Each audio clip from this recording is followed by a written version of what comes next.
Bonjour, je m'appelle Léon Christophe du groupe 103. Aujourd'hui, je vais faire une présentation sur la tectonique des plaques. Avant que je vous raconte comment se forment les zones de subduction, je vais vous présenter 7 mots importants. Alors, les mots à savoir pour la tectonique des plaques. Le premier mot à savoir s'appelle la plaque lithosphérique. La plaque lithosphérique, c'est le morceau rigide de la Terre. On en a dénombré 12 en tout. Et par exemple, deux plaques, c'est la plaque eurasienne et la plaque africaine. Le deuxième mot important à savoir, c'est la tectonique des plaques. La tectonique des plaques, c'est le mouvement qui font les plaques. Par exemple, il y a le frottement, il y a l'éloignement et il y a la collision. Après, le troisième mot, la zone de subduction, que je vous expliquerai plus tard en détail, c'est quand la plaque océanique chevauche la plaque continentale qui fait une faille pour créer soit un volcan, une chaîne de montagnes ou une montagne. Le quatrième mot s'appelle la dorsale océanique. C'est la même chose que la zone de subduction, c'est juste que ça se passe sous l'océan. Le cinquième mot, la croûte océanique, c'est la partie, une partie de la Terre qui est de 10 km d'épaisseur où la majorité de l'océan s'y trouve. Et il y a aussi la croûte continentale, une partie de 30 km d'épaisseur, juste en haut de la plaque océanique et où la majorité de la feuille s'y trouve. Et le dernier mot, c'est la faille. C'est la fissure qui se produit dans la zone de subduction quand la plaque océanique chevauche la plaque continentale. Maintenant que vous connaissez tous les mots importants, je vais vous raconter la formation de la zone de subduction. Alors, la première étape, c'est que la croûte océanique s'enfonce sous la plaque continentale. La plaque océanique s'enfonce sous la plaque continentale. La deuxième étape, la croûte océanique commence à se désagréger dans le manteau. La troisième étape, c'est que le magma s'accumule à travers la faille, ce qui favorise le volcanisme. La quatrième étape,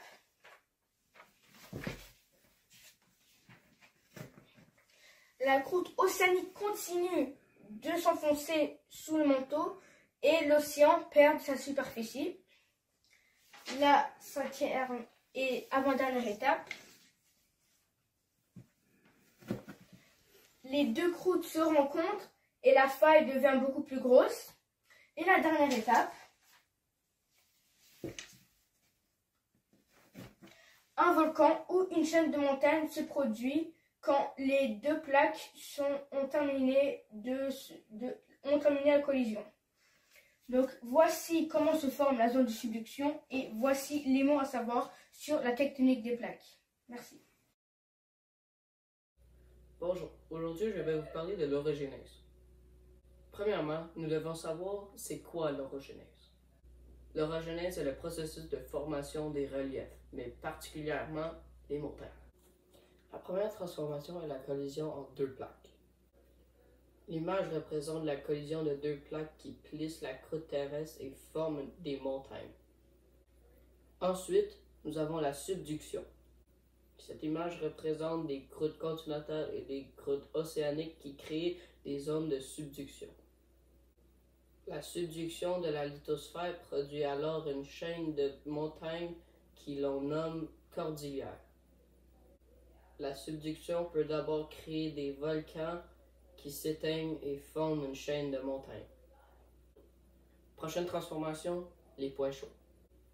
Cette image représente une plaque qui passe au-dessus d'un point chaud du manteau et qui fait le magma remonter à la surface sans toutefois créer un volcan.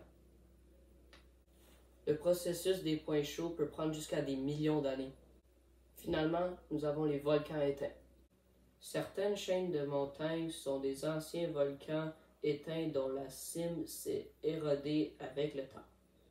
En effet, les plaques se déplacent régulièrement. La plupart de nos montagnes étaient des anciens volcans, par exemple l'archipel d'Hawaï. Merci de m'avoir écouté, j'espère que vous avez bien appris.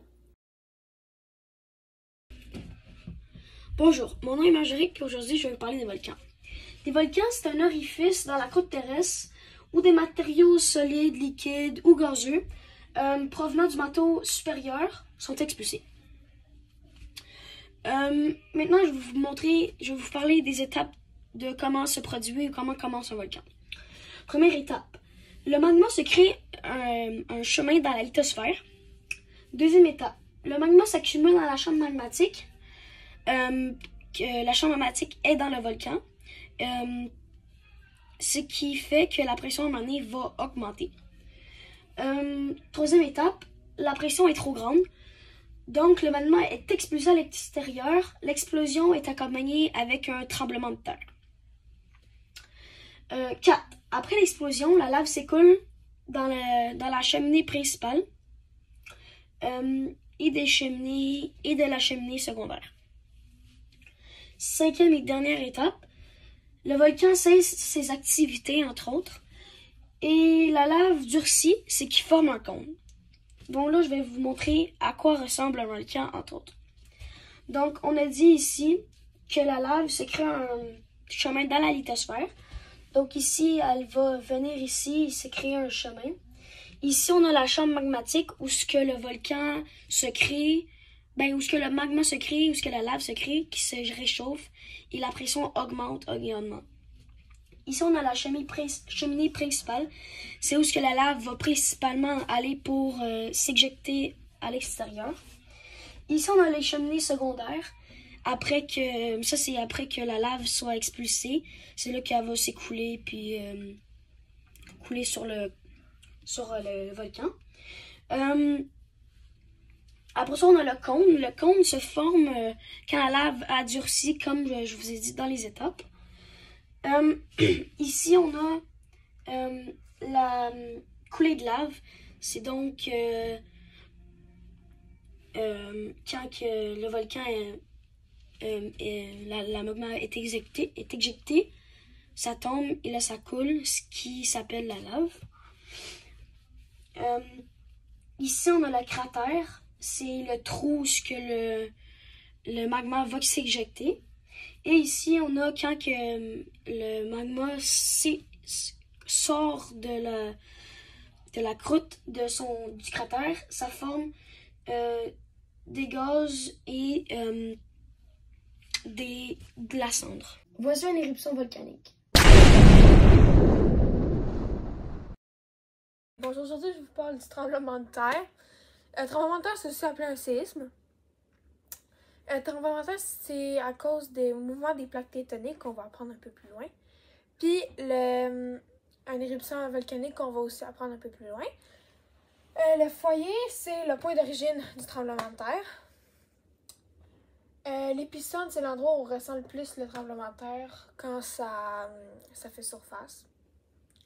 Les ondes sismiques, c'est les vibrations que les instruments vont revenir sur les plaques tectoniques de la cause, une des plus fréquentes causes du tremblement de terre. Donc, on a les collisions entre les deux plaques. Deux plaques se déplacent l'une vers l'autre et subissent une contrainte de compression. Le sol, quand il ne supporte plus la compression, il cède et puis ça libère toute l'énergie qu'il a accumulée. Puis un des côtés de la faille, mettons, elle va se lever puis l'autre va descendre. L'éloignement de deux plaques. Deux plaques s'éloignent l'une de l'autre. Et le sol subit une contrainte de tension. Puis là, ça a un petit peu la même affaire que l'autre, ça cède, ça libère toute l'énergie accumulée. Sauf que là, c'est un des côtés de la faille s'affaisse. Donc, c'est ça. Le frottement de deux plaques, c'est deux places de place pour parallèlement, genre comme ça. Genre, mettons, si on comme ça, la faille est comme ça, ça va faire ça de même. Puis le sol subit une contrainte de cisaillement. C'est encore la même affaire que les autres. Ça va céder puis ça va tout libérer l'énergie accumulée. Puis le sol glisse de part et d'autre de la terre. Deuxième cause des tremblements de terre, les éruptions volcaniques. Le magma, il remonte dans la lithosphère. Donc, on a une petite image ici. Des flèches, ça remonte dans la lithosphère. Après ça, le magma et les gaz produits s'emmagasinent dans des cavités. Puis ça va provoquer des tremblements de terre parce que ça reste pogné dans les petites cavités-là.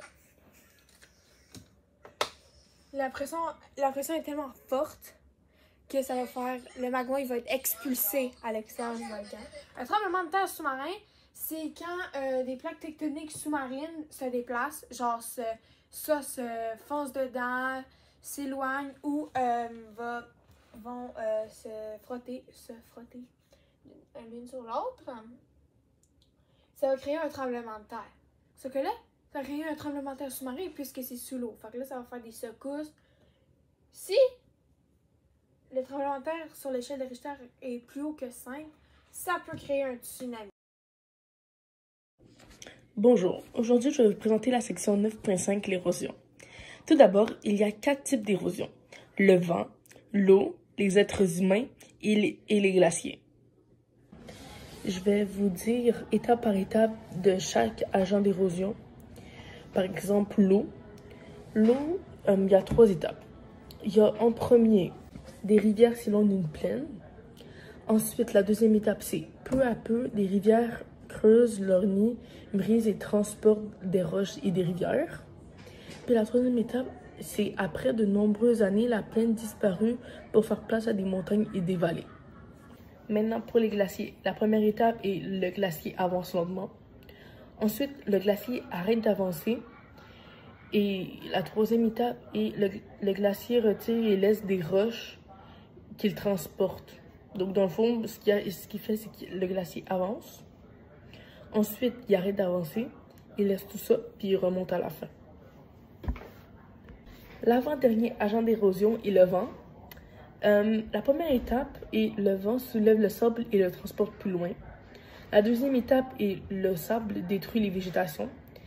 Et la troisième étape est le désert devient plus grand. Dans le fond, ce qui arrive, c'est quand il y a des tempêtes de vent, le sable que le vent pousse va vers les végétations.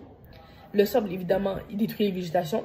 Puis ça fait qu'après ça, il n'y a plus de végétation. Donc le désert devient plus grand, en quelque sorte. Pour le dernier agent d'érosion, c'est les êtres vivants. Puis pour ça, il n'y a pas d'étape. Mais comme pas vraiment d'étape, ça se fait progressivement. Et c'est ça. Puis c'est un peu de la nature, c'est un peu les animaux vraiment qui détruisent le paysage puis tout. Puis même les êtres humains peuvent faire de l'érosion parce que quand ils font de la déforestation massive ou quand ils font de l'agriculture sur de grandes surfaces, ça contribue à l'érosion. C'est quoi l'érosion? C'est bien beau savoir, c'est bien beau en parler, mais on sait pas ça veut dire quoi. Mais dans le fond, la définition de l'érosion, c'est une usure de dégradation sur la Terre, soit comme de la nature, comme de l'eau, du vent, des glaciers ou des êtres vivants. Ou sinon, c'est des êtres vivants, êtres humains, comme ça, presque la même chose, qui font comme l'agriculture ou des choses comme ça. Merci beaucoup de m'avoir écouté.